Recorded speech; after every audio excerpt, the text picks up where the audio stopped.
Hello and welcome back to the channel. Today I'm playing Drawback chess, where each player gets a random drawback, like Lame Duck, where you can't move your king, or True Gentleman, where you can never capture a queen. My goal is to win 5 games. Let's get started with game number 1. Alright, game number 1, we get the black pieces. Our drawback is Scorched Earth. You can't move to a square that you've moved from. Oh my, you've got to be kidding me. That's so brutal. So if I move d5, what, I can never move to d7 again? Holy smokes. Okay, we are going to need to grab a lot of space at the very beginning, and we'll probably never be able to move our king. Okay, we get bishop to b2 threatening the pawn. Let's play knight to c6. We lose b8. I really hope that our opponent's drawback is equally terrible. Okay, bishop to b5. This is totally fine. I can't worry about that. So we'll play bishop to d6 to reinforce the e5 pawn. Knight to e2. Okay, we'll continue normal development. And we'll probably have to mount an attack very quickly, so I'm going to play h5 right away. The only way I see us winning this is we open up the king side somehow, and then our pieces dive in for a glorious victory. That's truly the only way I see us winning. Let's play e4 to close up the center. Normally you want the center closed up because it makes it difficult for pieces to travel from one side to the other. So you can hold off your opponent from defending their own pieces. c4, going to ignore that completely and play knight to g4, looking for bishop takes, maybe knight takes. h3, totally fine with my opponent taking. We take back, and then maybe there's like queen to h4 with mating threat. So I'm going to pretend like I'm ignoring it and play, I don't know, bishop to e6. Okay, our opponent takes. We'll go ahead and take back. We lose b7, and we lose c6 as well. This is so bad. Look at all these red squares. I can never move to any of those squares ever again. I wonder if that means there's like a theoretical limit for how long one of these games can go. Well, it can't possibly go more than 64 moves, I imagine. Okay, bishop to a3. Actually, taking is such a waste of a tempo. Let's just play f5, continue our attack. Okay, opponent takes. We'll take back with the queen. Knight to f4 blocks the checkmating threat, so we'll play g5 to boot the knight. Knight to e2 allows queen to h2. King to h1, we take the king, and hey, we win game number 1. Nice. All right, let's pop up the info board. We won. Our opponent's drawback was my kingdom for a horse. If your opponent captures a knight, you lose. Oh, that's why, even though my opponent blocked the mating threat with the knight, they had to move it out of the way, or at least they thought they did. Truthfully, they could have left the knight, and I would have never guessed that I can just capture it. Let's go ahead and move on to game number 2. All right, game number 2, we get the black pieces again. Our drawback is Farsighted. Your pieces can't capture pieces that are adjacent to them. Okay, so we can't capture any pieces one square away.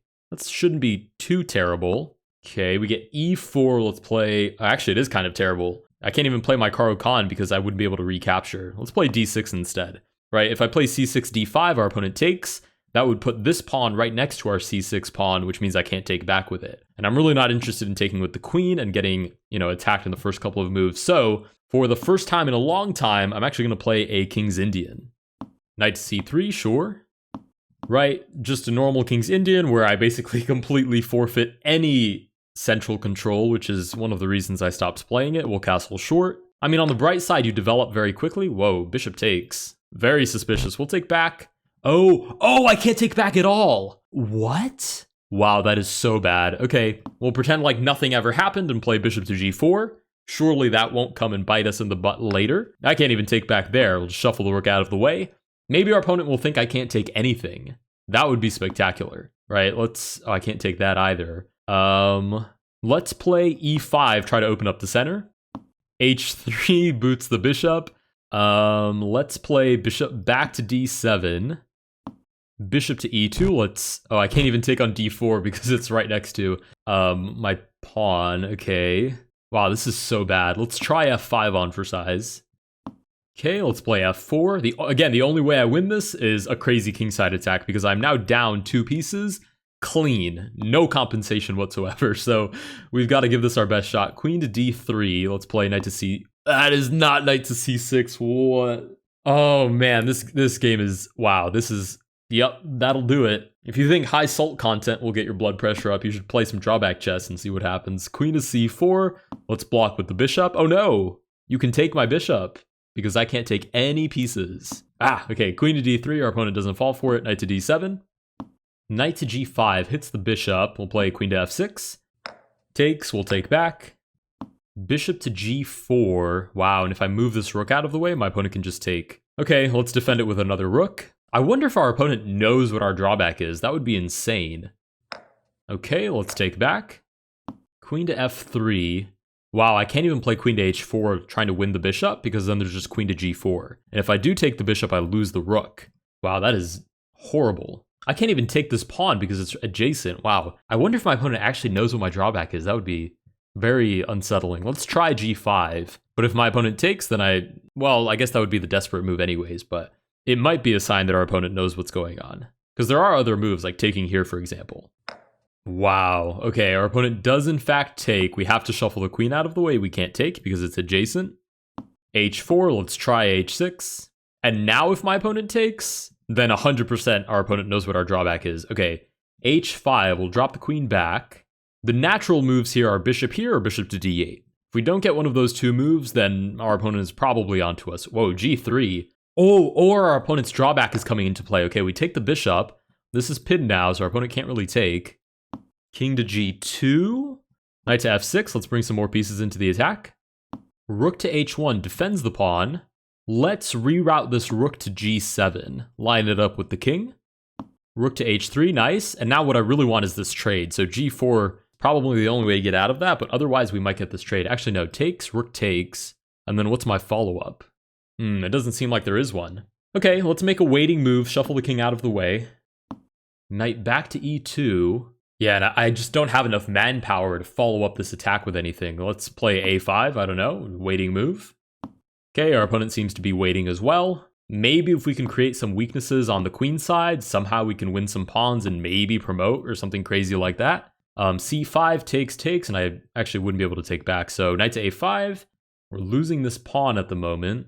Let's try d5. Maybe we can get the knight to f4 a different way, or if my opponent takes, then I can take on e4, defended by the pawn. Really, my opponent can take and I can't take back, but I don't think my opponent realizes that. Okay, my opponent clearly doesn't. We get knight takes e5 instead. Let's, wait, why can't I? Oh, because it's adjacent. Obviously, I can't take back. Okay, then let's try knight to d2 with the idea of f3. Queen takes. Now, if f3 takes, queen takes, and I really didn't do anything. Actually, yes, I did. If the knight takes, then I just take the queen for free. Nice, king goes back. That's usually a good sign. Let's try knight to c4. I'm really losing this pawn either way, so. Rook to h4, check. Queen to d2, looking for queen takes f2. Ooh, king moves up. Believe I can just take. We're both pretty low on time. I'm not sure what my opponent's drawback is, but it's causing them a lot of problems. g4. If I play check, I actually wouldn't be able to take the king on the next turn. So, oh goodness, what do I do? Let's play knight to e3. I don't want to play this check because it would make it very obvious what my drawback is. Okay, pawn forward. Oh, I can't take, but I can take with the rook. Knight back, and I'm looking for check and then recapturing with the rook. Nice, check. Please take it. Nice, my opponent takes it, and with that, we win game number 2. Let's go ahead and pop up the info board. We did win. Our opponent's drawback was quicksand. The middle 2 ranks are quicksand. If one of your pieces ends the turn on the same square in the middle 2 ranks twice in a row, it can never move again. Wow, so it's ranked as a pretty easy one, but to be honest, that sounds like a real pain. It means if you try to control the center and centralize any pieces with the intent of keeping it there, they're basically there forever. So that explains why my opponent basically didn't play with the queen and the knight for the whole rest of the game, and we got away with our victory. Let's go ahead and move on to game number 3.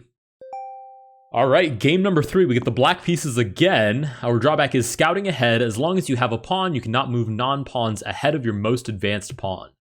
Okay, so basically my pawns have to lead the way. So I can't move past the 5th rank, like bishop to g4, for example, because it's not ahead of my most advanced pawn. Let's play knight to f6.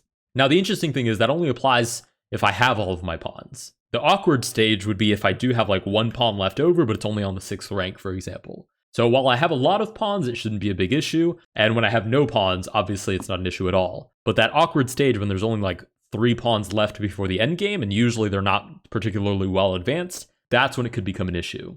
Let's play bishop to f5, just a normal London. It also means that I actually can't take beyond my furthest advanced pawn. Let's play c6 to stop knight to b5, which will be a very interesting drawback. That's the real repercussion, I believe, is not being able to take past your most advanced pawn. Let's move back. Obviously, with the idea that if my opponent takes, I just take back. We get castles. Let's play bishop d6. I feel like for most of these drawback games, if it isn't too terrible of a drawback, what you really want to do is just go for a kingside attack as quickly as possible. That will usually uncover if your opponent, can't move their king or has a problem with check or anything of that nature. Now, the interesting thing is, I actually wouldn't be able to take here even if my opponent moved the knight out of the way, because my queen can't move past my most advanced pawn, which is the pawn on d5. So maybe that, wow, knight to g5 tests me right away. Yeah, and I can't move to h2 because it's not, there's no pawn next to it. Okay, let's play knight to d7. I'm just a terrible chess player who doesn't know what queen takes h2 is. That's pretty believable, right? I'm just so focused on castling. That's the issue. I'm so focused on castling, I didn't see queen takes h2. Now, the real question is, why on earth did my opponent play knight to g5? Because obviously that's a terrible move. Hangs mate in one unless you know what my drawback is. So I'm very interested in finding out what my opponent's drawback is. Oh, my opponent revealed their drawback. Unfortunately, this episode, I am not revealing mine. Your opponent revealed their drawback. Closed book. You lose if you ever start your turn while there's an open file. What? Okay, I'm destroying my opponent now. Knight back to f3. How do I open up a file as quickly as possible? Obviously, that's the intent now. Let's castle long and play e5. I feel like that's the easiest way to go about this. Knight to e5. I will take. I can always take back because my pawn is at least as far as that piece. And then d4. d4, d3, whatever I have to do to lose this pawn. And we should be able to pick up this game nice and neat. Actually, wait, d4 doesn't work. Ooh, okay, this is interesting. Because if my opponent knows what my drawback is, my opponent would be able to figure out d4 doesn't work because you just take. And since there aren't any other pawns that far advanced, I can't actually take back. So let's play d4. My opponent's appropriate response here is probably e3. Oh, my opponent takes anyways. And I actually can't take back because there aren't any pawns that are that far advanced. But I just need an open file, so it doesn't really matter. c5. Just keep it pushing. More pawns. More pawns until we get rid of that d4 pawn. Nice, and we get the resignation. With that, we win game number 3. Let's go ahead and pop up the info board. Our opponent's drawback was closed book. Oh wait, why am I talking about it? Like we didn't know what it was. Like I wasn't already playing to win based off of that. Oh, interestingly enough, our opponent got a harder drawback than we did, so they must have been higher rated than we are. Also, I looked earlier, apparently we're rated about 1460. I'd be curious to see what we're rated after these games. Let's go ahead and move on to game number 4. All right, game number 4, finally, we get the white pieces. I'm going to play d4 blindly, and our drawback is Absolution. When one of your non-bishop pieces captures, it must seek Absolution by starting its turn adjacent to one of your bishops. That's pretty funny. That's so funny. Okay, so if like, I don't know, my knight magically captured a bishop, on the next turn it would have to come back and be next to one of my other bishops to seek Absolution, which is hilarious. So that means we actually need to guard these bishops pretty darn well. We get knight to f6, sure, e3. At the beginning of this game, this really shouldn't come into play at all, but it'll be interesting later on. So we should keep our bishops on the board because they are the ones that will allow our pieces to capture other pieces. We'll make a space for our bishop. h6. Interesting. We'll play knight to f3. And I'm assuming if I capture and the piece goes off the board, it doesn't have to seek Absolution. Knight to d5, we'll drop the bishop back. It's possible our opponent figured out that bishop is kind of important to us based off of h3. Let's play c4, boot the knight.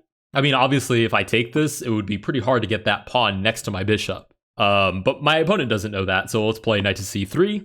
And as long as our opponent doesn't know, it's not an issue. a6, bishop d3. Again, another piece I have to take care of because that's how we're going to seek Absolution, apparently. Knight to b4, we'll just drop the bishop back. I don't feel like trading. Oh, and actually, wait, I've misread this. It must seek Absolution by starting its turn adjacent to one of your bishops before it can capture again. So I can take pieces just fine. I just have to put it next to my bishop before it can take again. So that's actually totally okay. We'll castle. It's not that crazy of a drawback, I don't think. So we'll see what our opponent's drawback is. Let's play e4, capture the center. Opponent still has a decent amount of development left to go before they can castle. We get e5, seems free. I'll take it. Hopefully our opponent takes back. And what if I take with a bishop? Nice, then it doesn't count. I can just move the bishop away safely. Sweet, bishop back. And now we're just up a pawn.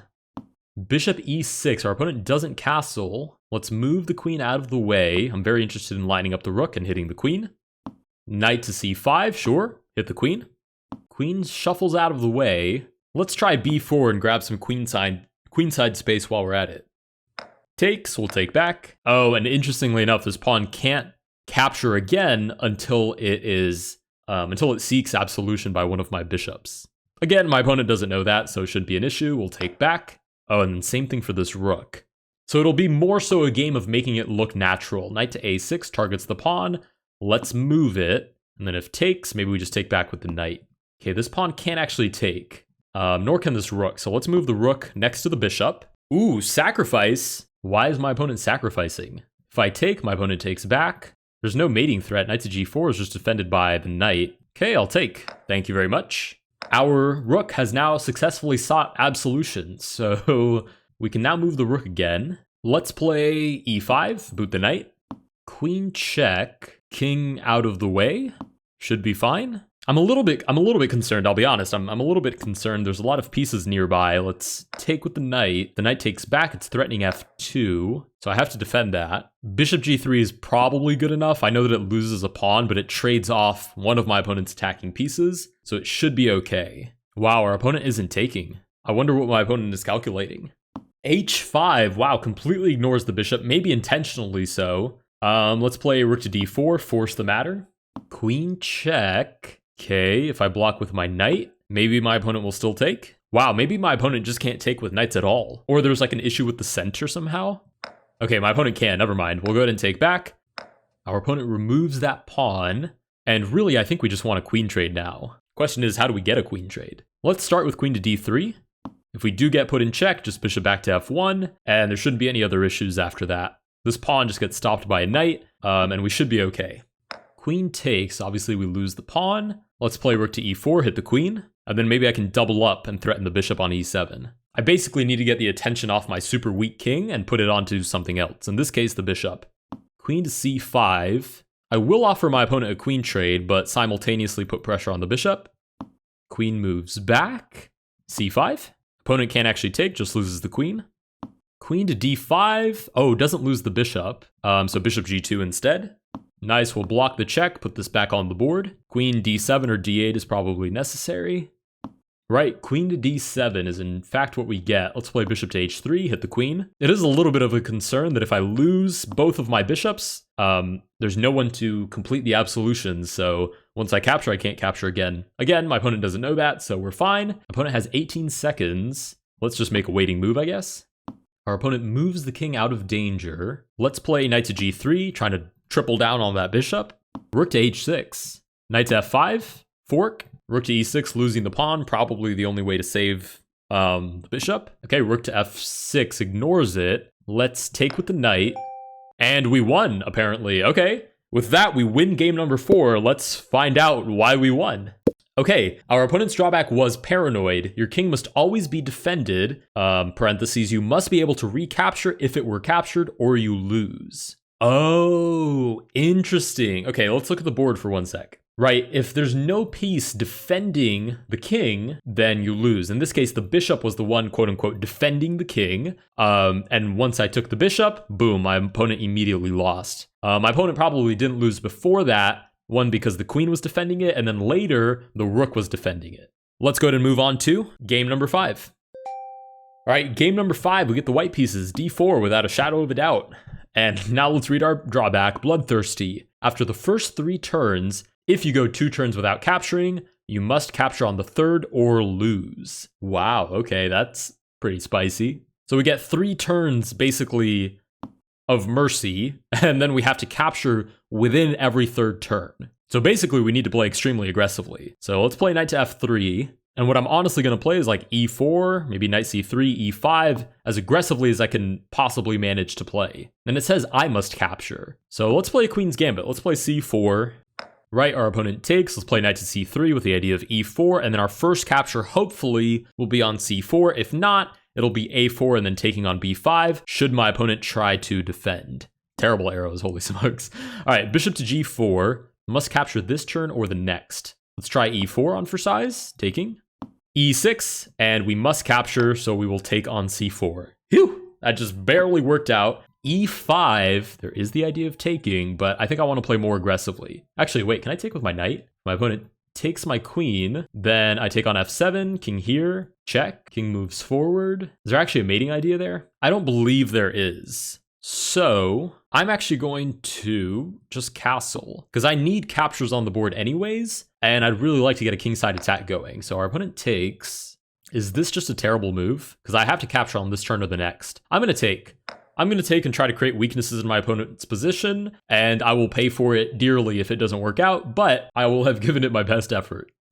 Okay, let's play check. We now have 3 turns, well, 2 after this move, where we don't need to capture. Okay, king moves back. We must capture on this turn or the next. Let's play knight to e5, with the idea that if my opponent takes, I can take back, and maybe somehow we can get queen to f7 with mating ideas. Not to mention this is on the board as well if I absolutely need it. Oh, and actually this pawn is free too. So we're actually doing quite well in terms of making sure there are good captures on the board. Right, we have a bunch of different options. Let's go with this one. We'll take back on c3, so I can keep this on the table, and I can still threaten checkmate. Bishop to d6 allows queen to f7. It should be completely impossible to defend this, and I should be winning on the next turn. Nice, king takes. Oh no, I must capture on this turn or the next. We take the king, and with that, we win game number 5. Let's go ahead and take a look at our opponent's drawback. You won. You took your opponent's king. Your opponent's drawback was torpedoes. If you made a non-capturing move with a pawn on your previous turn, and you can move it again on this turn, you must. So basically, my opponent is incentivized to never move a pawn, because if they move a pawn and they didn't capture something with the pawn, and then on the next turn they can still move the pawn again, then they have to. So it's basically keep moving your pawns, and actually that explains why we got some weird centralizing pawn moves in the beginning that actually challenged our drawback. With that, we do win all 5 games. If you guys did enjoy this video, please consider liking and subscribing. Let me know what you guys think of Drawback Chess, and I will see you guys in the next one.